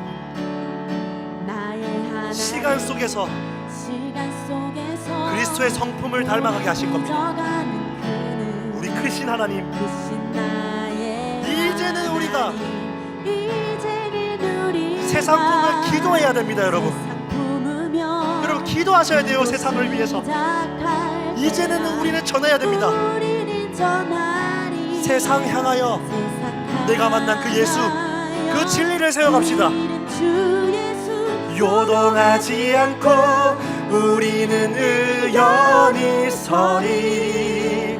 주님만 바라네 예수를 품고서 세상의 빛으로 살리. 그때 주님 함께 하십니다. 주 함께 하시네. 고난을 헤치고 우리는 힘껏 나가리.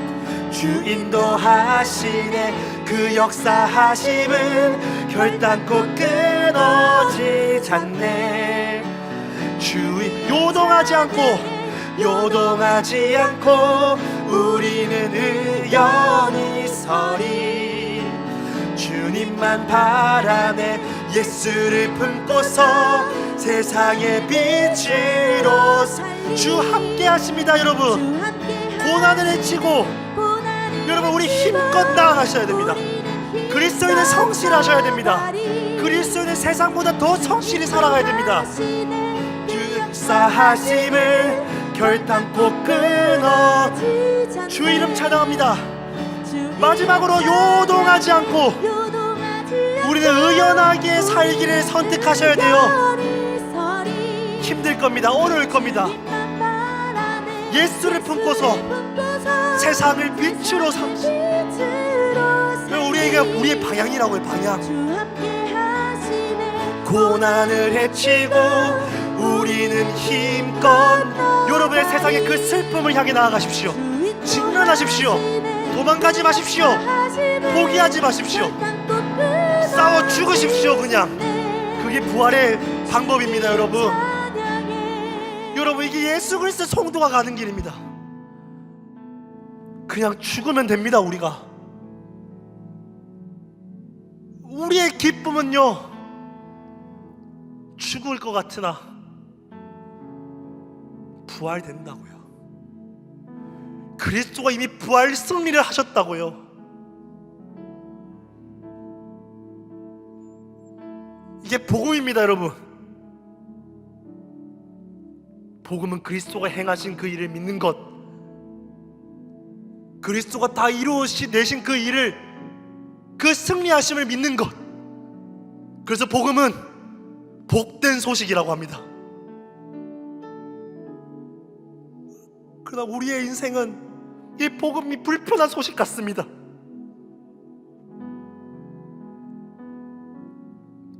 우리의 삶의 선택과 예배를 보면 이 복음은 불편한 소식입니다. 내가 하고 싶지 않은 것 시키는 복음, 내가 하고 싶지 않은 그 일을 하게 하는 복음, 내 죄를 맨날 찌르고 내 감정을 상하게 하는 복음, 내 마음을 힘들게 하는 복음, 하나님 맨날 내 고난으로 나를 힘들게 하고 슬프게 하는 복음. 그게 이스라엘이 광야 시대 때 했던 원망과 불평이었다고요. 여러분, 그렇게 광야 시절을 보내시겠습니까? 그들의 40년 뒤에 어떤 결과를 맺으셨는지 기억하시기 바랍니다. 우리가 하나님의 행하시는 일을 보는, 그 그리스도가 행하시는 일을 믿는 삶을 살는, 그 복음을 믿는 기도를 할 때에 그 복된 소식이 불편한 소식이 되지 않고 우리의 죽음은 그리스도의 영광이 되는 겁니다. 주기철 목사의 순교는 그 당시에는 개죽음 같이 보였을지 모르지만 오늘 그분의 죽음을 통해서 이런 후배도 있다는 겁니다. 우리의 영광된 죽음을 통해서 여러분의 다음 세대가 먹을 열매가 있을 겁니다. 여러분, 이거 기억하셔야 됩니다. 무겁지만 거룩한 부담감으로 가지시기 바랍니다. 정죄받지 마십시오. 마귀 새끼한테 속지 마십시오. 대적하십시오. 사단은 끊임없이 여러분이 말씀 듣고 나가는 순간부터 수치심, 정죄감, 비교감 여러분들을 속일 겁니다. 어떻게든 넘어뜨릴 겁니다. 조심하십시오. 여러분의 가장 가까이 있는 그 사람을 조심하십시오. 그 사람을 조심하라는 게 아니라 그 사람의 입술을 통해서도 여러분을 넘어뜨립니다. 사단은 그렇습니다. 아담이 하와의 계교에 넘어졌습니다. 가장 경계할 대상은 내 옆에 가장 가까이 있는 그 사람입니다. 그 사람의 입술을 경계하십시오. 복음이 선포되고 빛을 전하는 공동체를 찾아가십시오. 나에게 진짜를 말할 것 같은 그 사람에게 찾아가시라고요. 그게 우리가 사는 길입니다. 그래서 교회를 오는 겁니다. 왜 교회에 와야 되는 줄 아십니까? 교회만이 진짜를 말하는 곳이었거든요. 과거 우리 선배들의 교회는요, 교회만이 진짜를 말하는 곳이었거든요. 그래서 교회입니다. 여러분의 있는 어느 곳이 거룩한 하나님의 교회가 되기를 간구드립니다. 이 시간 제가 기도하고 주기도문 올리고 마치도록 하겠습니다. 하나님, 감사합니다. 이 빌립보 서신을 통해서 우리를 정죄함이 아니라, 우리에게 수치를 주고 비교감을 주고 열등감을 주기 위함이 아니라, 너희가 바라봐야 될 하나님 나라는 이곳이라고 말씀해 주셔서 감사합니다. 그러나 이것에 도전하는 우리가 우리의 힘과 능력으로 함이 아니라 우리에게 주신 그 고난을 직면하고 살아가요 나를 부인하는 그 삶을 고백할 때에 하나님이 일하심을 경험하게 되는, 이 땅 가운데 세상이 보지 못하는 하나님의 일하심을 바라보는 그 영광된 일을, 그 기쁨의 코이노니아를 우리에게 주시기로 하셔서 감사하고 이루어 주셔서 감사합니다. 오늘 이 말씀이 우리의 도전이 되고, 이 말씀이 오늘 우리의 삶의 그 어려움과 고통과 고난을 직면할 담대한 용기가 되어서 오늘도 주님이 우리에게 허락하신 그 십자가, 나의 십자가를 짊어지는 우리가 될 수 있도록 성령님 각자의 삶을 돌보시고 함께하여 주십시오. 모든 것 주님께 맡겨드립니다. 감사드리며 거룩하신 우리 주 예수 그리스도 이름으로 기도합니다. 아멘. 이 시간 우리 주기도문으로 예수님이 우리에게 가르쳐 주신 기도로 우리 수요 성령대학을 마치도록 하겠습니다. 하늘에 계신 우리 아버지여, 이름이 거룩히 여김을 받으시오며 나라가 임하시오며 뜻이 하늘에서 이루어진 것 같이 땅에서도 이루어지이다. 오늘 우리에게 일용할 양식을 주시옵고 우리가 우리에게 죄 지은 자를 사하여 준 것 같이 우리 죄를 사하여 주시옵고 우리를 시험에 들게 하지 마시옵고 다만 악에서 구하시옵소서. 나라와 권세와 영광이 아버지께 영원히 있사옵나이다. 아멘. 수고하셨습니다. 수요 성령대학을 마치도록 하겠습니다.